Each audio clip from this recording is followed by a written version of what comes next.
Delight IAS पर आप सभी का एक बार फिर से बहुत बहुत स्वागत है। तो आज हम लोग एक इम्पॉर्टेंट टॉपिक पर बात करने वाले हैं।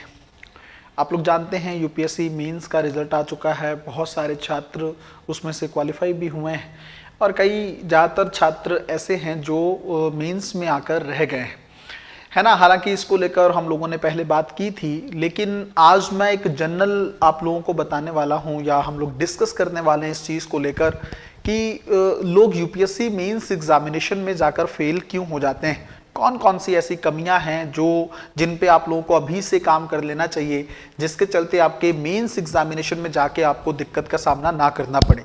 अगर आप मोटे तौर पर देखेंगे तो लगभग 14,500 के आसपास लोगों ने यूपीएससी का प्रीलिम्स एग्जामिनेशन जो है 2024 का क्वालिफाई किया था और अब उसमें जो है इंटरव्यू तक आते आते लगभग 2845 लोग जो हैं रह गए।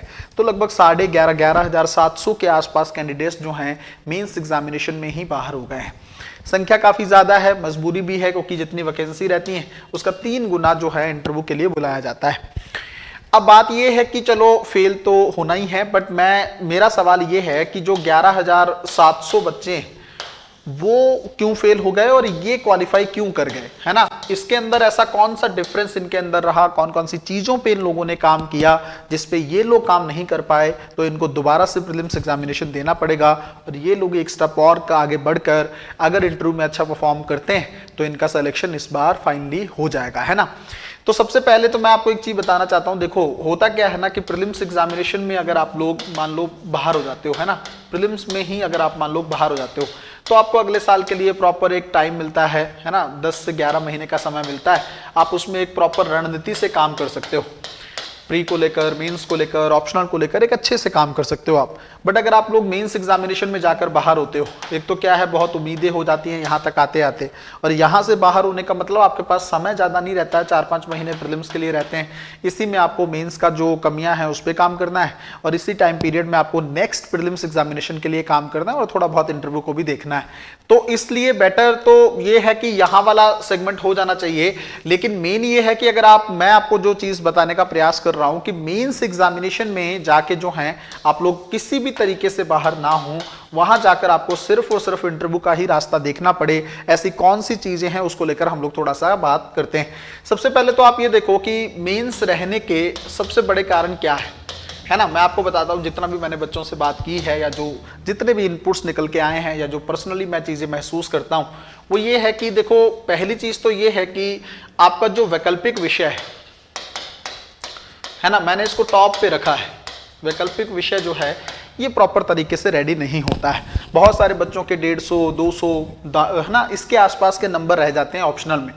और इसकी कमी क्या रहती है कि ऑप्शनल पहले तो डिसाइडेड ही नहीं होता, कई बार कुछ लोगों का प्रीलिम्स के बाद डिसाइड करते हैं या लास्ट के 3 महीने में उसको काम करते हैं, या पहले कर भी रखा है तो आधा अधूरा काम कर रखा है, ऑप्शनल को प्रॉपर तरीके से निपटा नहीं रखा है। तो सबसे बड़ी कमी अगर मेरे हिसाब से कोई है अगर आपका मेंस फेल होने का तो वो ये है। दूसरी एक मानसिकता जरूर मैं इसको भी साथ में ही रखना चाहूँगा। मानसिकता ये है कि भाई हम लोग मेंस एग्जामिनेशन की तैयारी तब करेंगे जब प्रीलिम्स क्वालिफाई हो जाएगा। ये मानसिकता बहुत सारे लोगों को लेकर बैठ जाती है ना। जो मैंने बताया कि लगभग 2800 के आसपास लोग क्वालिफाई किए हैं, उनकी ये मानसिकता बिल्कुल नहीं होगी। उनकी मानसिकता एकदम डिफरेंट होगी, उन्होंने मेंस के लिए पहले से ही काम किया होगा। बट जो लोग ये मानसिकता लेके चलते हैं कि प्री होने के बाद मेंस करेंगे, तो ये एक बहुत बड़ी गलती है, इससे भी आपको बचना होगा। तीसरा, जो लोग प्रीलिम्स प्लस मेंस को अलग अलग तरीके से या विखंडित रूप से तैयारी करते हैं, जो ये अपने आप में एक बड़ी दिक्कत की बात है, क्योंकि देखो इनको अलग नहीं किया जा सकता है। देखो पॉलिटी आपका प्रीलिम्स में भी है, मेंस में भी है, हिस्ट्री आपका प्रीलिम्स में भी है, मेंस में भी है, चाहे थोड़ा सा सिलेबस में ऊपर नीचे है, वर्ल्ड हिस्ट्री नहीं, बट आपका हिस्ट्री का काफी सारा सेगमेंट मेंस में देखने को मिलता है।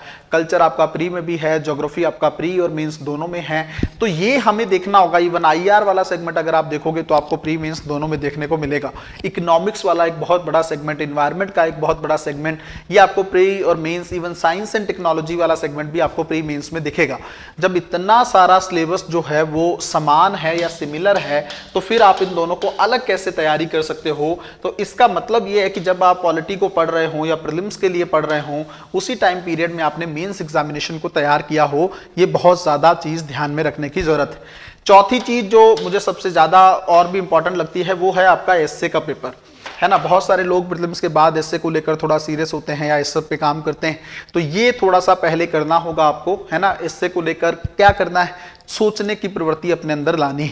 इस बार का पेपर कंपैरेटिवली 2023 से थोड़ा आसान पेपर था एसए का, लेकिन आसान यूपीएससी के नजरिए से कुछ नहीं होता है ना। आपने अगर काम नहीं किया है तो हर चीज आपके लिए डिफिकल्ट, अगर आपने काम कर रखा है तो डिफिकल्ट चीजें भी आपके लिए आसान हो सकती हैं। तो एसए में नंबर पिछले 2-3 साल से मेंस एग्जामिनेशन में देखने को नहीं मिल रहे हैं, ये एक बहुत बड़ी दिक्कत की बात है।